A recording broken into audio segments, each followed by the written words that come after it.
Hey gang, it's Clayton Sandell at ABC News. Again, thank you for clicking on us here. We are here at the Bluff Lake Nature Center in Denver.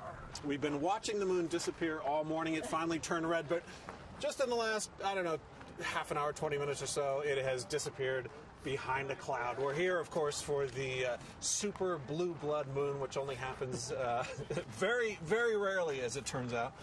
We've got we've got several hundred here, astronomy buffs here that have set up their scopes and cameras and things like that. And so, but the crowd has thinned out a little bit since the moon has gone behind the clouds here. But I wanted to talk to and introduce you to a couple of astronomy experts that were nice enough to come out in this bitter cold weather this morning. Dr. Ka-Chun Yu from the Denver Museum of Nature and Science. You're you're a curator of space science there, right? Mm-hmm. And you're here with your local astronomy club? Yes, I'm here with actually volunteers from our museum who've set up spotting scopes and cameras so people can look at the moon when it was up or when it was visible. Okay, cool. See it now, unfortunately. Excellent. And also Phil Plait, who you guys might know as the Bat Astronomer on Twitter. He also writes the Bat Astronomy column for sci-fi.com, which is syfy.com if you're looking to find it. You got how cool is this for you guys? Cool. It's cool. I mean, it's a rare thing, right? I mean, it's cold. It's cold. I like lunar eclipses because they happen once a year, twice a year, something like that. Right. You don't always get to see them. Sometimes the Earth is facing the wrong way and you just don't get to see it. Yeah. But this one's kind of interesting because the moon was setting in eclipse, which I have not seen before. Usually it's up high in the sky. Right. So this was kind of a neat one for me. Plus, they're just always cool. It's such a stately, long affair. The moon is eclipsed for about an hour, usually turns red, sometimes it turns kind of brownish. So we had a pretty good show here for a while. Let's explain to people just what these three things are that we've talked about are fairly common by themselves, but not so much all together. So what's going on? Yeah, so we have the lunar eclipse, as Phil says, but we also have what's known as a blue moon, which is just a colloquialism. It's the second full moon of the month, so we had one earlier in January. And finally, they're also calling this a supermoon just because the moon is just slightly closer in its orbit than it is on average. Right.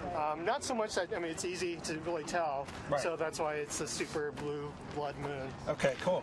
And you brought props, so let's... Yeah, so I actually have an Earth globe, which is what you'd find in the school classroom, but I also have a moon model, so people often don't realize how small the moon is. It's about a quarter of the size relative to the Earth. And then finally, people also don't realize how far away the moon is. So the moon actually, in this model, will be about 30 feet away. Okay. And since the moon's orbit is tilted by about 5 degrees with respect to the Earth, that means sometimes it can be up to about 2.5 feet higher than the Earth. And so that's why, even though so even though the moon is orbiting the Earth, as the Earth goes around the sun, you don't always get a lunar eclipse or a solar eclipse every month because the moon might not be lined up. Okay, and it's been how long since all three of these things came together? Well, according to what I've read, about 150 years since something like this was visible in North America. Civil War times. Incredible. All right. And the moon turns red. Now, normally with the solar eclipse, for example, the moon goes in front of the sun. Everything is black. But why does the moon turn red, Phil? Well, it has to do with the geometry here. If you all are the sun and you're lighting up the Earth, the moon is behind the Earth and blocked by it, so it does not see the sun. Except the Earth has an atmosphere, and all the light from the sun is getting through the atmosphere and hitting the moon still. And that's coming from basically twilight, people who are seeing the sun rise and seeing the sun set. So from the moon, when you're looking at the Earth, you're seeing the glow of the Earth's atmosphere. It's glowing red. You're seeing all of the sunrises and all of the sunsets on Earth simultaneously. And that's why the moon turns red. It's that red filtered sunlight lighting it up.